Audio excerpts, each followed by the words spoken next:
사무엘하 4장 1절로 12절까지입니다. 사무엘하 4장 1절로 12절까지 교독해서 읽도록 하겠습니다. 사울의 아들 이스보셋은 아브넬이 헤브론에서 죽었다 함을 듣고 손에 맥이 풀렸고 온 이스라엘이 놀라니라.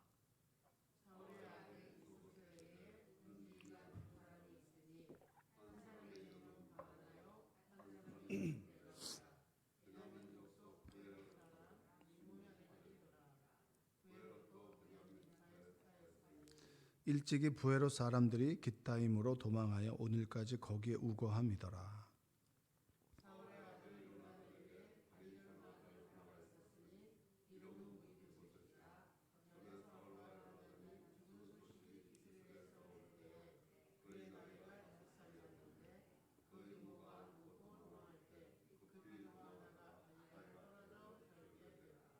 부에롯 사람 림몬의 아들 레갑과 바하나가 길을 떠나 볕이 쬐을 때 즈음에 이스보셋의 집에 이르니 마침 그가 침상에서 낮잠을 자는지라.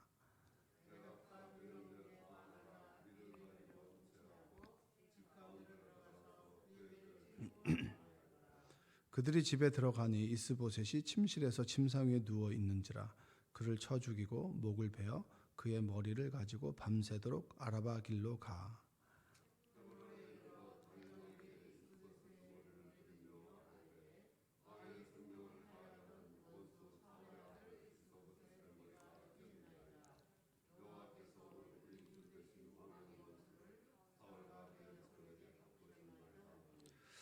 다윗이 부에롯 사람 림몬의 아들 레갑과 그의 형제 바하나에게 대답하여 그들에게 이르되 내 생명을 여러 환난 가운데서 건지신 여호와께서 살아계심을 두고 맹세하노니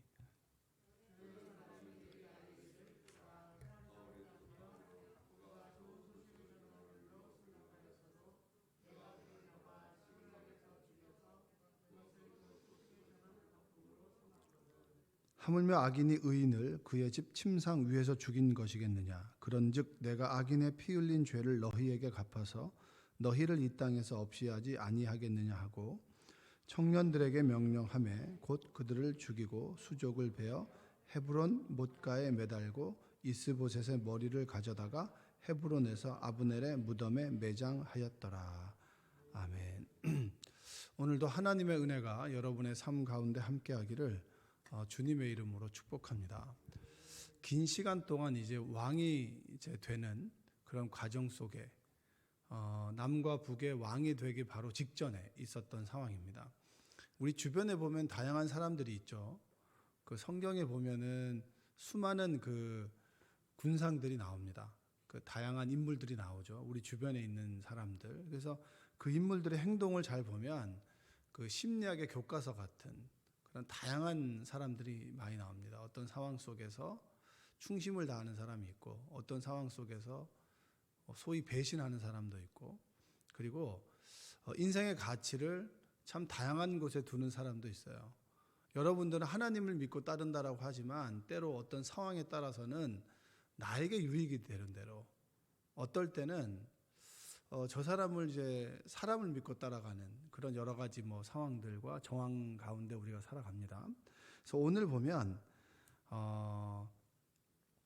이제 북쪽에 있는 이스보셋이라고 하는 사람이 이제 사울의 아들이죠. 사울의 아들과 그리고 그 북쪽에 있는 사울의 아들과 남쪽에 남유다의 그 이제 다윗 그 사이에서 그 이스보셋의 신복이 죽게 되는 사건을 통해서 이제 나라가 어떻게 보면 기울어지죠.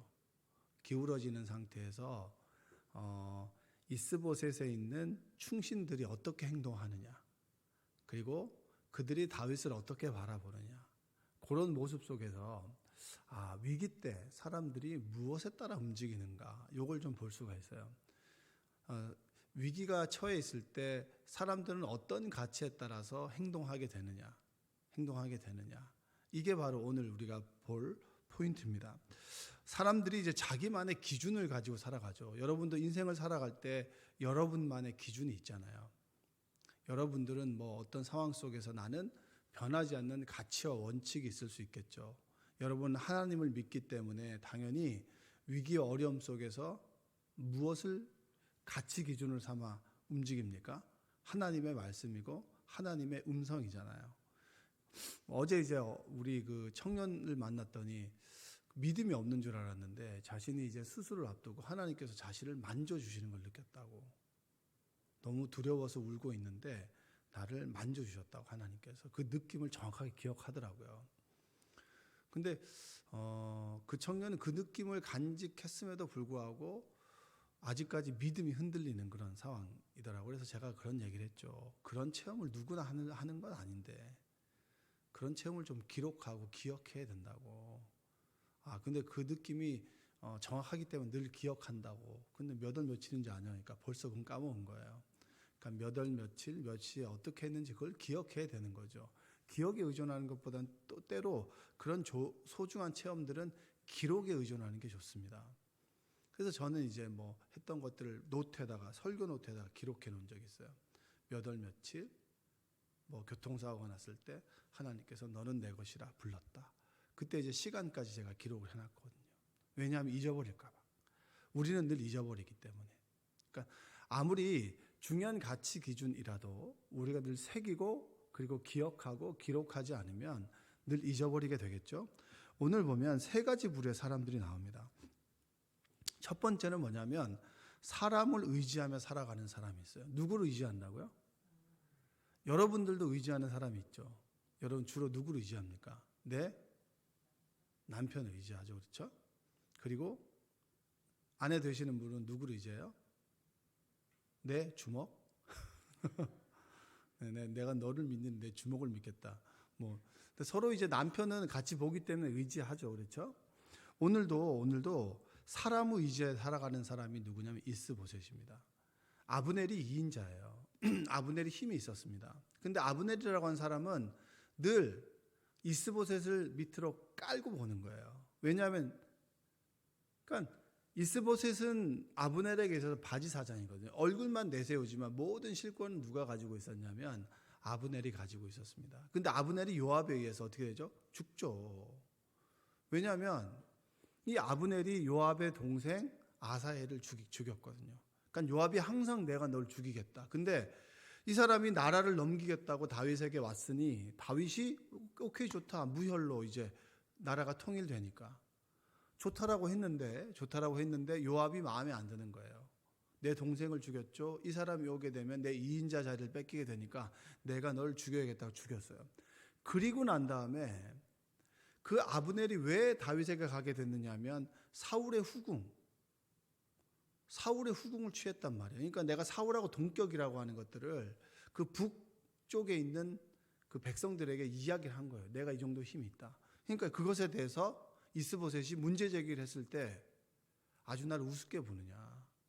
그래서 너는 제끼고 내가 이 나라를 다윗에게 넘기겠다라고 가버렸단 말이야. 그럼에도 불구하고 이스보셋은 누구를 의지했냐면 아브넬을 의지했어요. 왜냐?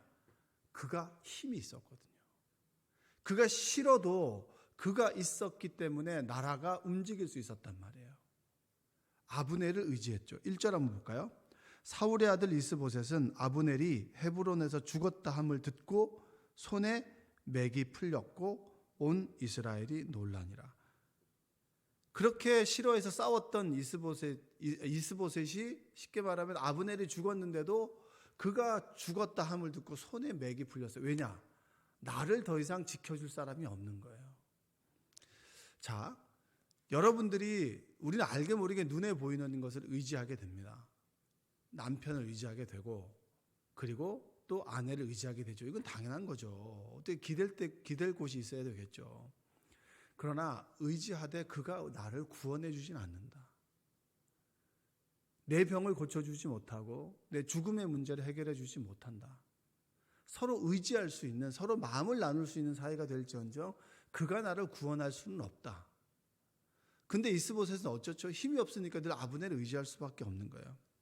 하나님보다 사람을 의지하게 될 때 우리는 맥 빠진 삶을 살아갈 수밖에 없는 거예요. 늘 맥이 빠지고 그리고 늘 실망하고 그리고 늘 좌절하는 삶을 살아갈 수밖에 없는 거죠.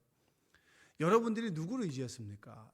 나 저 사람에게 정말 실망했어라고 하는 건 뭐죠? 그 사람을 내가 의지하고 신뢰하고 믿었다는 얘기잖아요. 늘 반복적으로 말씀드리는 것은 무엇입니까? 누구를 의지하지 말라? 상황과 여러분 사람을 의지하지 마십시오. 사람은 사랑하고 섬겨줘야 될 대상입니다. 할렐루야. 한번 따라서 해볼까요? 사람은 사랑하고 섬겨주어야 합니다. 그래야 그 사람을 절대 잃지 않아요. 그러나 사람을 의지하고 믿게 될 때 늘 내가 널 믿었는데 너가 나한테 어떻게 그렇게 할 수 있어? 내가 너한테 해준 게 얼만데 네가 나한테 그렇게 할 수 있어? 이것은 부모 자식 간에도 똑같은 거 아니겠습니까? 내가 널 이렇게 했고 이렇게 했고 이렇게 믿었는데 네가 나한테 어떻게 부모한테 그렇게 할 수가 있어? 그러나 자녀든 부모든 간에 섬기고 사랑하게 되면 잃어버리지 않죠. 본전 생각이 안 나지만 의지하고 믿게 되면 그 사람을 자꾸 더 바라게 되니까 잃어버리게 되죠. 두 번째 인물은 어떤 사람이냐면 자신의 이익에 따라서 유익에 따라 살아가는 사람. 여러분 주변에 그런 사람 있습니까? 없습니까? 쟤는 진짜 아주 자기한테 득이 되는 것은 기가 막히게 따지는데 득이 안 되면 절대 뒤도 안 돌아보는 사람 있죠. 오늘 보면 바나와 레갑이라고 하는 사람이 있어요. 이스보셋을 보필했던 바나와 레갑은 장군이에요. 근데 이 사람이 딱 돌아가는 판을 보니까 아브넬이 죽었어요. 그리고 이스보셋은 힘이 없어요. 그리고 결속력 이 나라의 정통성 자체가 없는 거예요. 왜냐? 그 전부터 왕은 누구라고 그랬습니까? 사울 다음에 기름 부음을 받은 왕은 바로 다윗이었거든요. 실제적으로 사울이 광기를 부릴 때에도 이스라엘의 정신적인 지주였던 사람이 누구였죠? 다윗이었습니다. 다윗이었는데 다윗에게 사람들의 마음이 기울어 가니까 내가 그러면 나에게 무엇이 득이 될까?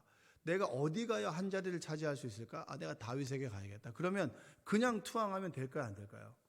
너는 이스보셋을 갖다가 보필했던 장군 아니냐? 근데 네가 왜 여기 왔냐? 라고 했을 때 할 말이 없잖아요. 그러면 뭐라도 가져가야 되니까 뭘 가져가냐면 이스보셋의 목을 가져가는 거예요. 이스보셋의 목을 가져가면 원수였던 사울의 아들의 목을 가져가니 다윗은 좋아할 거라고 생각하고 목을 가져가는데 웬걸 다윗은 오히려 수족을 잘라가지고 헤브론 연못에 전시를 해버려요.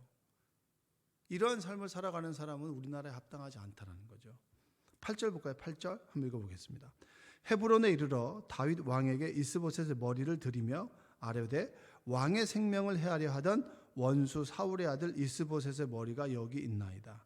여호와께서 오늘 우리 주 되신 왕의 원수를 사울과 그의 자손에게 갚으셨나이다 하니. 자, 이렇게 되면은 다윗이 박수를 쳐주고 잘했다. 그래, 네가 이쪽 고울을 맡아라라고 권세를 줄 줄 알았는데 절대 그렇지 않죠. 자신이 모시던 사람을 낮잠을 자는 사이에 죽이고 목을 베어 왔으니까 이거는 패륜죠, 패륜. 이런 패륜이 어디 있겠습니까? 한 번 죽은 애 목을 벤 사람들은 다윗이 느끼기에 어떻게 되겠죠?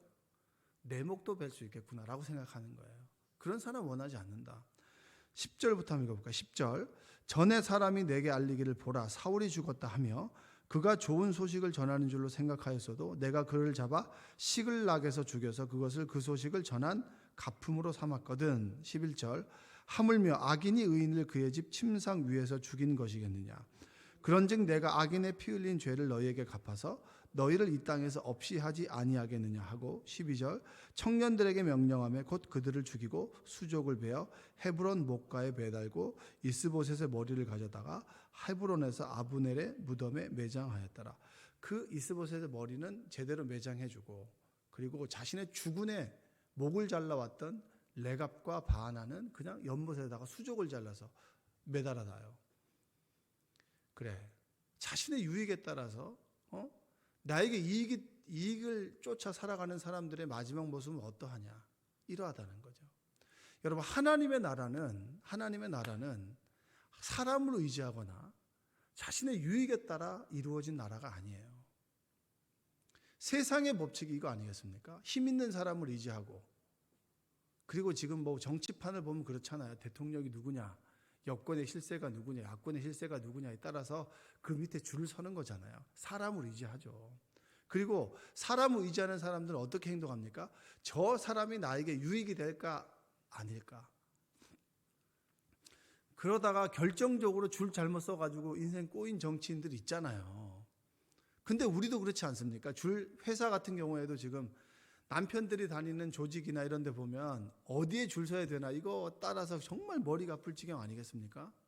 우리가 살아가는 사회는 대부분 보면 나에게 득이 되냐 득이 되지 않냐, 그리고 내가 저 사람을 의지해야 되냐 의지하지 않아야 되냐, 이거에 따라서 움직여지는 곳이 바로 우리 사회입니다.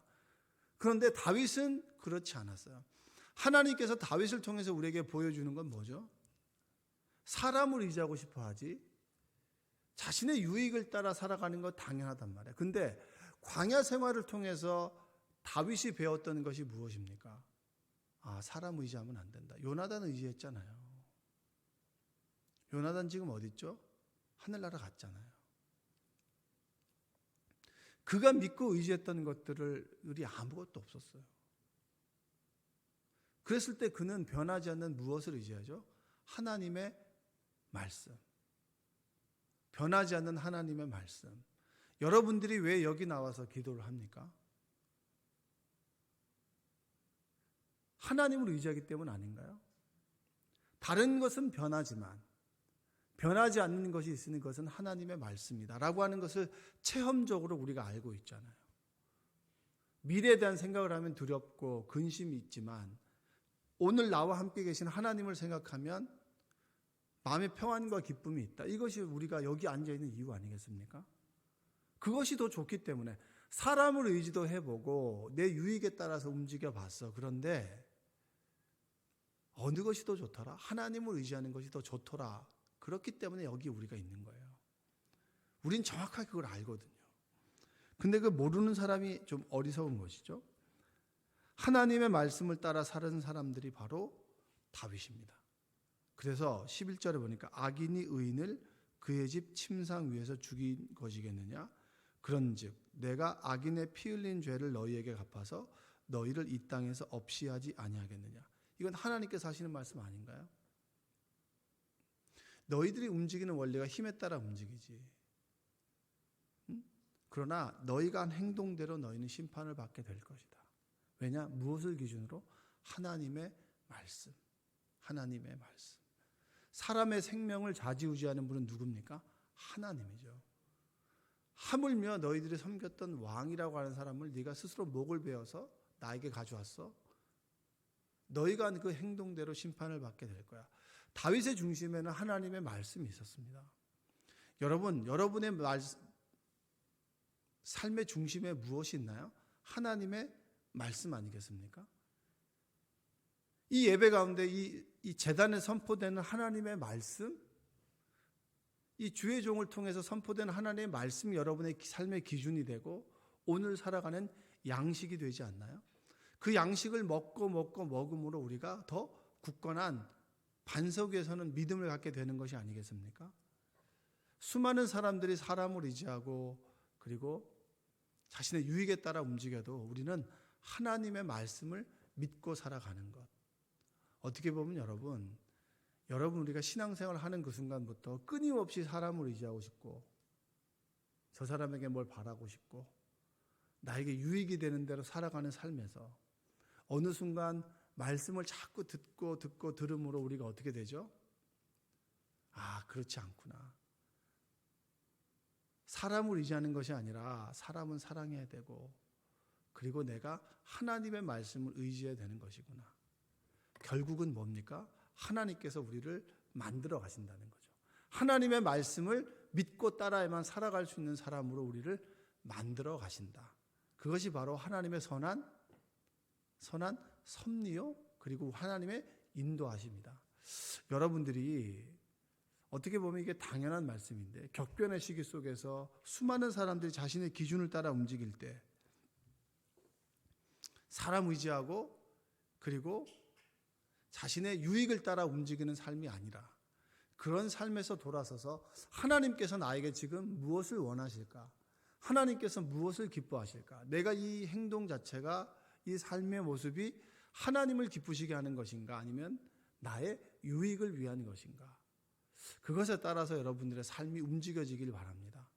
하나님 말씀 따라 살아갈 때 비록 이게 손해되는 것 같아도, 그리고 나만 바보 같은 것 같아도 결국에는 하나님께서 우리의 삶을 높여주시고 우리의 삶을 이끌어 가신다. 그 기준을 여러분 잊지 않고 살아가는 여러분 되시기 바라요.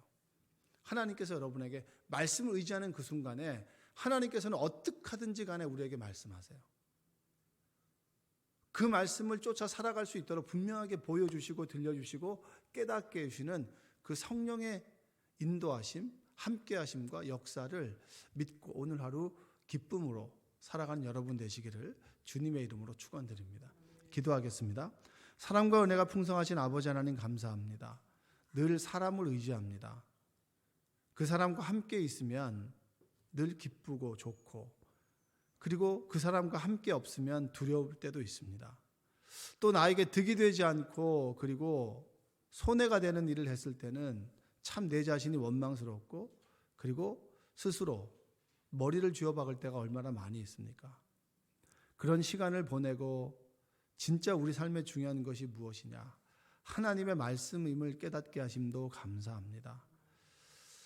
시류를 쫓아 분위기를 따라 감정을 따라 살아가는 삶이 아니라 오늘 나와 함께 계시는 하나님, 그분의 말씀을 쫓아 살아가도록 주여 도와주시옵소서. 주님을 따르던 제자들도 주님께 십자가에서 죽으셨을 때 주님을 믿고 의지한다고 했지만 그들은 주님을 믿고 의지하는 것이 아니라 주님을 통하여 얻을 것, 그리고 유익을 쫓아 살아왔음을 그의 삶을 보면 알 수 있습니다. 주님을 떠나가는 삶이 아니라 주님과 함께 있는 삶이 될 수 있도록 오늘 하루 우리를 지켜주시고, 삶의 여러 가지 걱정과 그리고 육신의 질병과 마음의 고통이 있는 성도들 위로하여 주시고 치유하여 주시고, 그리고 하나님의 사랑이 무엇인지를 깨닫는 이 새벽 될 수 있도록 도와주시옵소서. 예수님의 이름으로 기도합니다. 아멘.